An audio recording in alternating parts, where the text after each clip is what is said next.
She can make the claim as the biggest victim in all of professional sports. Nobody would know nor give a rat's ass who Asia Wilson was if it weren't for Caitlin Clark. We've seen every 8th grade boy in Indiana that can play basketball does what Asia Wilson does. I don't get these WNBA women. The whining, the moaning, it's every single day.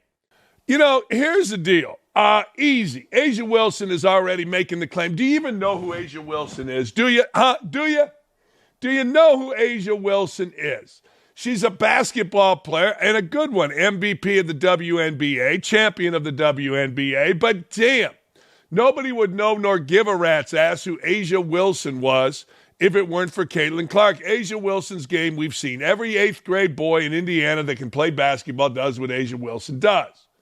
But, of course, Asia Wilson, who now is all across many advertisers, as this is, on TV, she's bitching, whining, and moaning. She can make the claim as the biggest victim in all of professional sports. It's never enough for someone named Asia Wilson. As the Caitlin Clark-hating WNBA star made another truly absurd claim, doubling down on the notion that Caitlin Clark is more marketable than herself solely on race. Honest to God, last I looked, Charles and Shaq, I'm not even getting into it. This is so stupid, but this is so WNBA. This is so Asia Wilson. This is poor me, victim, African-American little girls of the WNBA, that it's disgusting. I think it's a huge thing. I think a lot of people may say it's not about black and white, but to me it is. Yeah, I know it is. Of course it is, because you're a victim. I mean, you're straightening your hair. I don't know what else you're doing, so you're trying, I suppose. But what a bunch of bullshit. Honest to God, Caitlin Clark resonates because how she plays, but these clowns don't understand it. Everybody can play from the free throw line down like Asia Wilson. We've seen it for years. It really is, because you can be top-notch at what you are as a black woman, but yet maybe that's something that people don't want to see. Why not? I mean, last I looked, man, people are all over Beyonce. Cardi B yesterday was on the front lines of the Knicks game, and people lost their damn mind. People ain't mad at black women. People are bored with WNBA players bitching, whining, and moaning that can't play better than a high school basketball player that's male. And they're tired of the racism out of your mouth. They're tired of the sexism out of your mouth. I don't know whether she's one of those angry lesbians of the WNBA, but my God, woman, you're in every freaking ad in a sport that nobody cares about other than one person, Caitlin Clark. They don't see it as marketable. So it doesn't matter how hard I work. It doesn't matter what we all do as black women. We're still going to be swept under the rug, and that's why it boils my blood when people say it's not about race, because it is. It can boil your blood all you want, Peaches, but I'm telling you right now, just because you say it does not make it so. The basic reality is she couldn't be more wrong when it comes to race and marketability, of course. She's just a perpetual victim. And oh, by the way, who gives a shit about marketability? How about do your job in your sport? I mean, why is that so difficult for all these angry freaking WNBA, white, black, lesbian, straight, black, white, whatever? Why is it so difficult for them to understand? Just play your sport. America has nothing against black athletes. In fact, some of the most popular athletes in the world are black, and they're raking in cash. List goes on and on. The idea that American consumers won't buy products tied to black athletes is so comically stupid that it's hard to believe it's a serious take. It's very hard to believe it's a serious take. In fact, it's not a serious take. There's nothing serious about what she is saying. Serena Williams makes a ton of greenage. Coco Gauff, a ton of greenage. I mean, just stop right now. I mean, damn. You can't swing a dead cat, and rightfully so, without seeing African-American athletes pitching products. Hell, I think maybe the only white dude I see, and he ain't even playing anymore, is Peyton Manning and that ghoulish-looking Chet Holmgren. I mean, just stop. How about you just continue to be really good at your craft? I mean, I don't get these WNBA women. The bitching, the whining, the moaning, it's every single day. It is every damn day with these women. And it never stops. Here's an idea. Get in the gym and go to work. Go win another title. Get a better agent. I don't know, but I do see you, and whenever I see you on a commercial, they have to say who you are because nobody is watching the WNBA sans Caitlin Clark. Nobody. And when I say nobody, I mean nobody by comparison. Yes, the league is getting more viewers. Yes, there's more interest. Yes, Caitlin Clark will sell out every arena, and probably A'ja Wilson by doing this. But the level of whining is just so ridiculous that eventually we're going to say, wait a second here. I've had enough. I've literally had enough. I mean, man. Anyway, long story short, don't shut up and dribble. Quit bitching. Down with Nike. It's now being reported that the Boston Children's Hospital magazine touted the Nike-funded youth transgender athlete study, despite the fact that Nike has claimed to OutKick that the study was never initialized and is not moving forward. Well, that's different than did you fund it? Did you fund it? Well, it wasn't initialized and it's not moving forward. Well, did you fund it? Did you fund a study that debilitates boys into, quote, being girls? Like being damaged so much that boys and girls can now compete against each other. Did you do that? The answer is very simple, yes or no. It's not whether you initialized it. It's not whether or not the study is going forward. It's a simple question. Did you initialize this study? And of course, because, well, our media is so up the ass of Donald Trump and doesn't want to find anything else, nobody did, but OutKick to the rescue. Now, OutKick has uncovered additional evidence of Nike's role. In the winter, of Nike's role in the winter 2020 edition of Boston Children's Hospital magazine, the medical center touted on page 23 of its youth transgender athlete study and its most important franchisor. Pioneering research, supporting in part by Nike Inc. and led by Boston's Children, is designed to answer key questions about physiologic and athletic changes resulting from gender-affirming care, the magazine states. The study will fill a critical gap and inform future sports policy decisions. Really? There you go. Why are we doing studies mutilating kids? It's a very simple question. Why? Why are we doing that? Why? I don't know. I don't get it. But why? That's a simple question. Well, we want to find... No, you're mutilating kids. I mean, why do we have to jackass with children? I'll never understand it. You will. Some of you will. You'll be like, well, kids at 6 know what they want to do. Oh, bullshit. I wanted to be a payloader driver. I wanted to be a dump truck driver when I was 6. We all wanted to be something different. I mean, they say, I don't know the story on men, it's probably 60, but they say a woman's brain isn't fully formed till 25. But we think a 6-year-old can make a decision, an 8, a 10-year-old, on whether they're a dude or a chick? Shut up. Munchausen by proxy, hurting children for your own gain, your own sympathy, your own attention. It's evil. They call it Transhausen by proxy now, which is that except with transgender children. It's astounding to me. It really is. It's absolutely astounding to me that we're actually doing this. No, it's more than astounding. It's evil. And Nike, you continue to be evil. What happened to putting, I don't know, some rubber in a waffle iron and making a waffle shoe, which is what you made your bones on? Now you're like Mengele. What are you doing, Nike? If you worked at Nike and you saw this, what's your response? There is never a response from Nike. They're too big. And everybody, like the heads of ESPN, has their little stock options that they don't want jacked around with.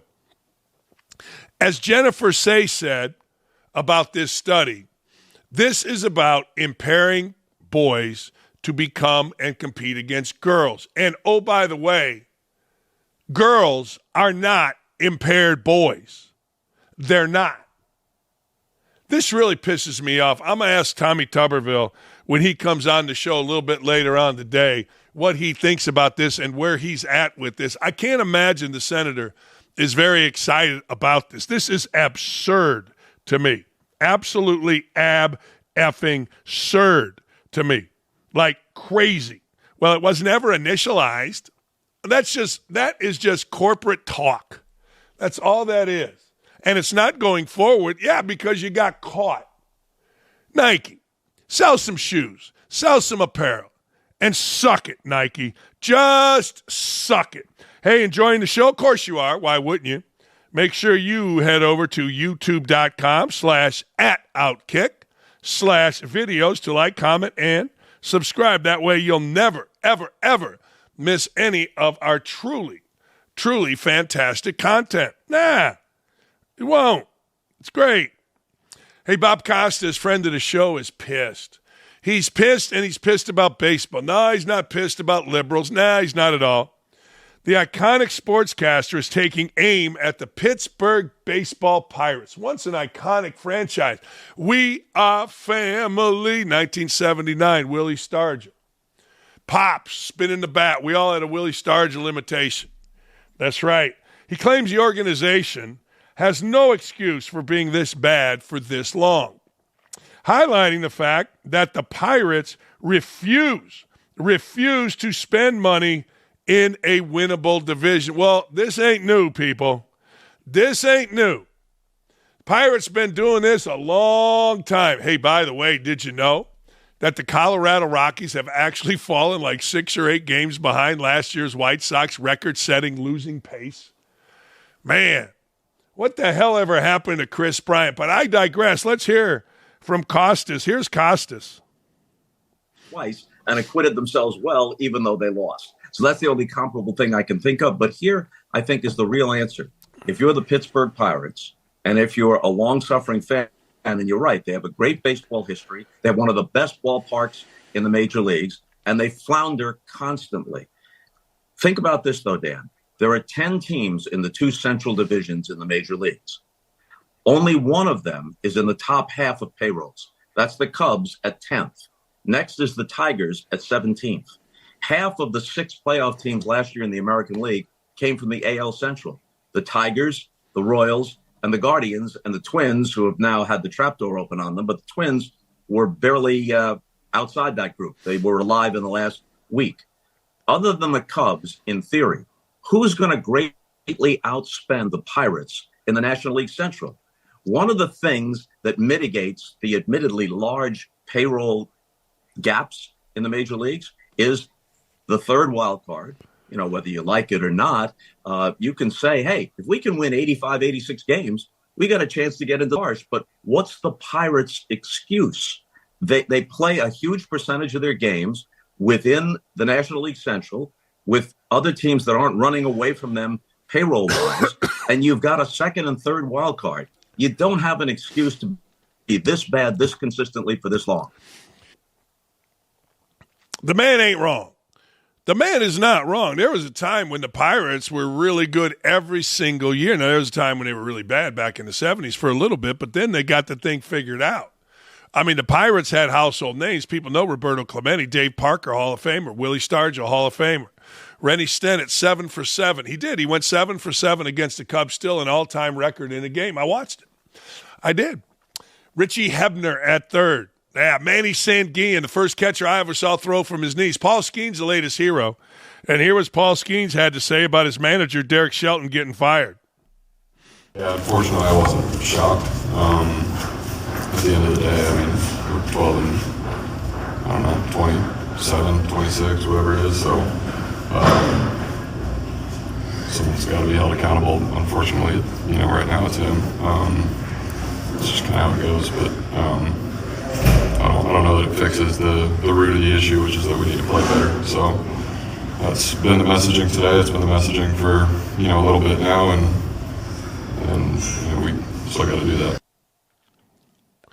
I'm really proud of our team here. I am, because a lot of media outlets basically made it seem like Paul Skeens said someone has to be held accountable, and they cut it. And they made it seem like Skeens was supportive of his manager getting fired. And that's exactly not what he says right there. So great work, guys. Fantastic work back there. I didn't get a chance to listen to it. I'm damn near on my deathbed. I don't know what I got, but it came at me hard yesterday. So I didn't get a chance to listen to the audio. I'm so glad you guys did that. Fantastic work, guys, because so many other bullshit media outlets, and certainly on Twitter, made it seem both in print and digitally and by video that Skeens was throwing his manager under the bus, which he did not. He talked about the organization.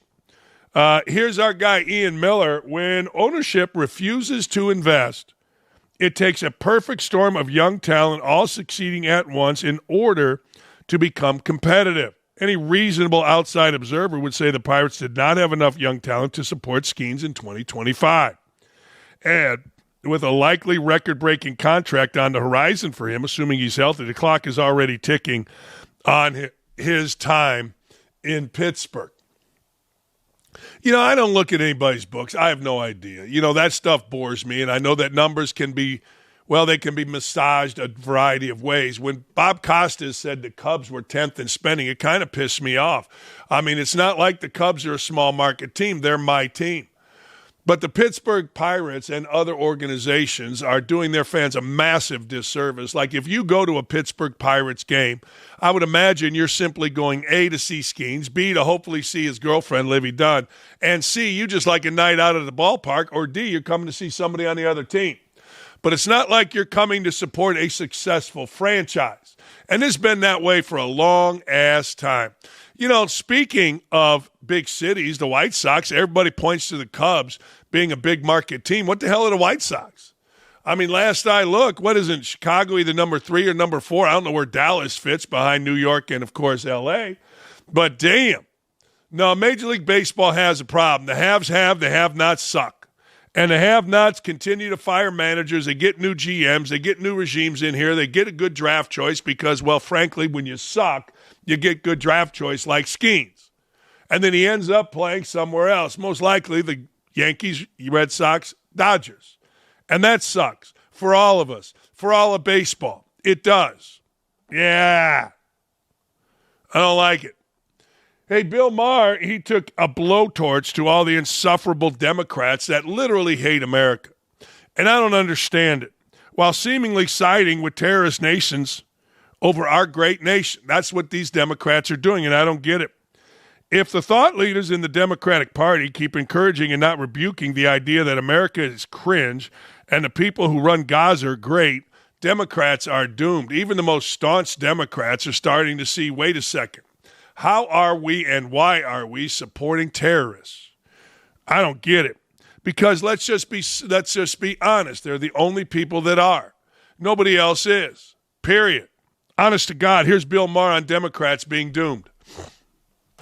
Democrats should reclaim the flag and then get it clean because someone's been humping it.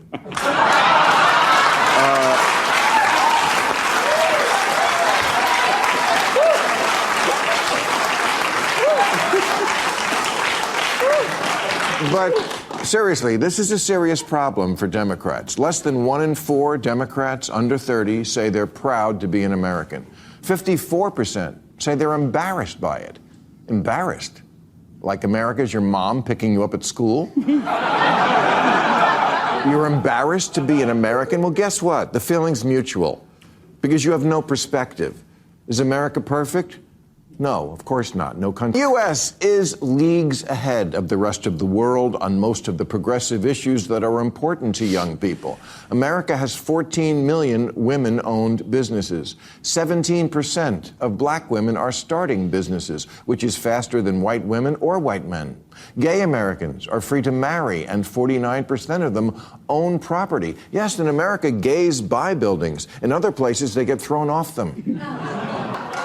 But here is the dilemma for Democrats.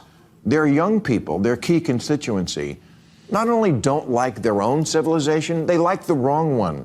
They actually think Hamas is a liberation movement. They chant for the Houthis. They're chanting, "We will honor our martyrs" at Yale. They're looking for love in all the wrong countries. If the thought leaders in the Democratic Party keep encouraging and not rebuking the idea that America is cringe and the people who run Gaza are great, the Democrats are doomed. Alyssa Slotkin's right. Liberals are weak and woke, especially the white ones, and they indulge all sorts of nonsense from their kids, a pattern that then continues on in the Democratic Party. Last election, it was all the gender stuff, the insistence that men can have babies and such, and now I fear that "we like the terrorists" is the new that.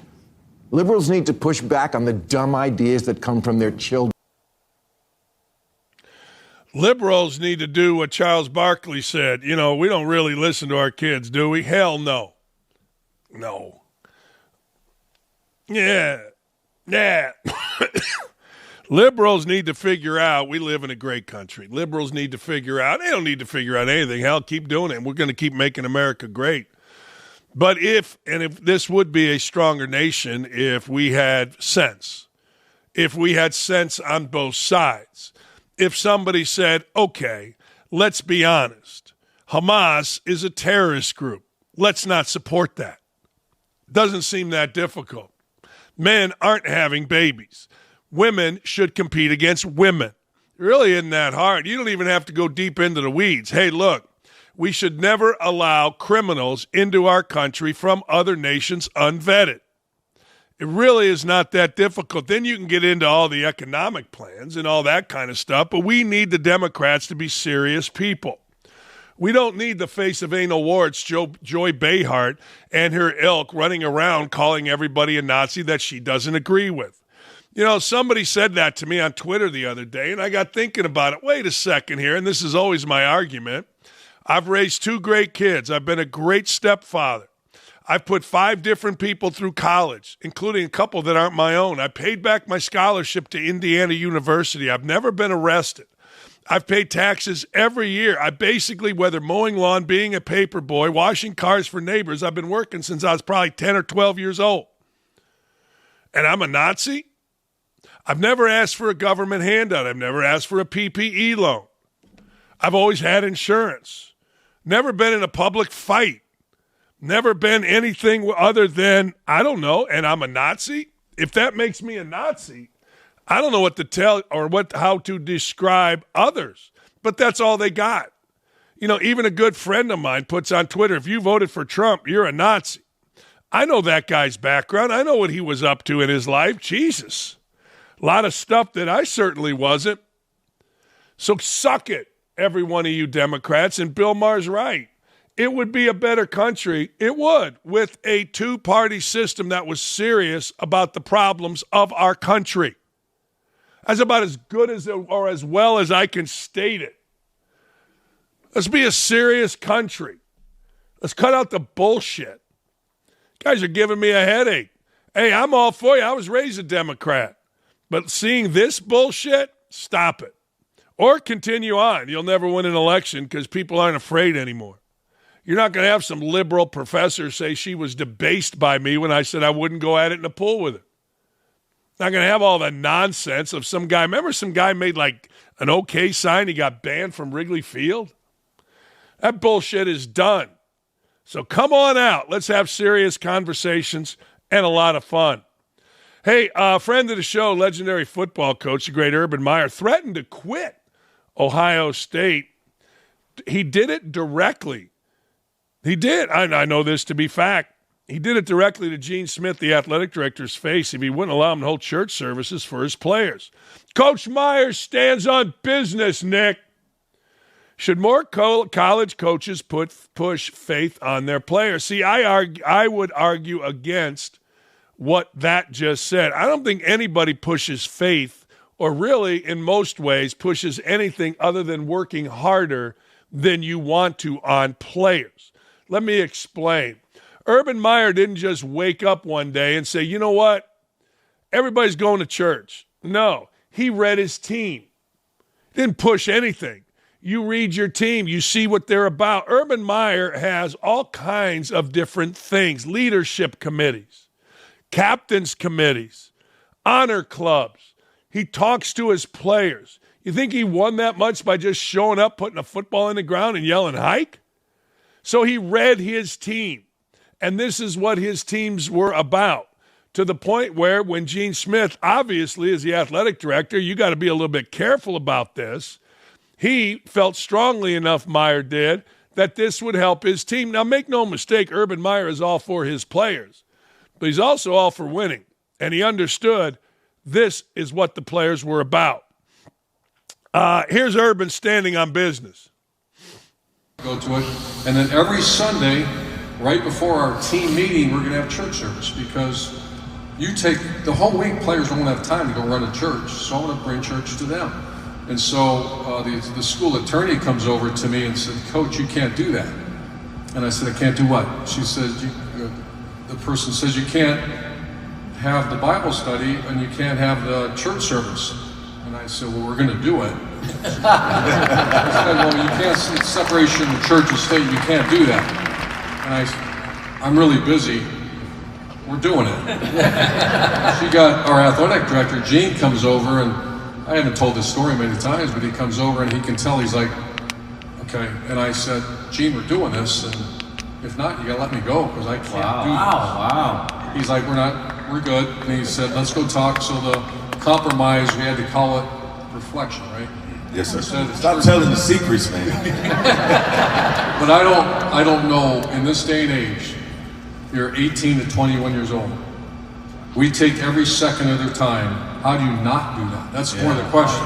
Instead of saying, how do you do it? How do you not do it? Amen.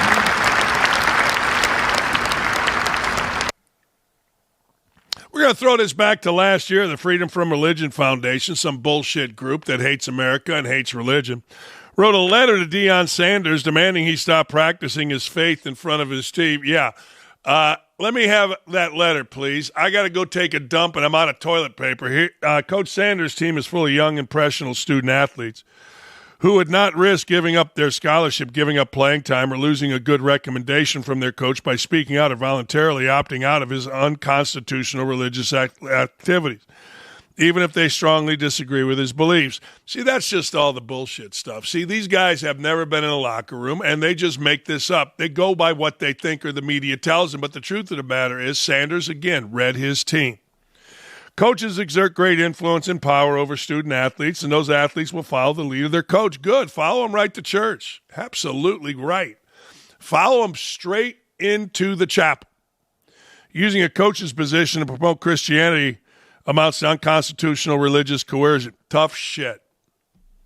Good for Deion Sanders, good for Urban Meyer, good for the Ohio State Buckeyes kids who went on campus and were baptizing people and made religion such a focal point of their national championship team that they put a little cross on their rings. I guess my ring is here. They put a little cross on the ring. It's fantastic. It's awesome. It's tremendous. Hey, tonight's a big night. I was gonna wear my Pacers jersey, but you know what? It didn't work out so well Friday, so maybe I'll wear it tomorrow after they close out the Cleveland Cavaliers. But last night, my boys in New York, how exciting for them. My boys in New York got it done. The Knicks coming back from 14 down. I don't know about you, but them dudes that played at Villanova for Jay Wright can ball. Mikal Bridges, absolutely fantastic. Josh Hart, tremendous. And, of course, Jalen Brunson is the man. Hard to imagine the Dallas Mavericks, we'll get to them in a minute, giving up both Brunson and Doncic. What are we doing? Holy hell. Curry gone. Timberwolves win up 3-1. That's easy. That's like looking at me and saying, Dan, you ain't got no hair. That's how easy that is. By the way, Jason Tatum's injury, we don't know. I don't know. It looked to me like either an Achilles or a knee. At first, I thought he was holding his ankle, which he was, which means it's an Achilles. But when a guy takes a step like that, you know, when you're doing the game, you're not allowed really to speculate on injury. But at home, I looked at it. I told Lee, I go, that is either an Achilles or a knee. And then we saw him holding his ankle. It was absolute. Great call right there, Dylan. It was absolutely an Achilles. Yeah, that'll come out later today, I would assume. Hopefully it's a strain, not a tear, but he was in so much pain.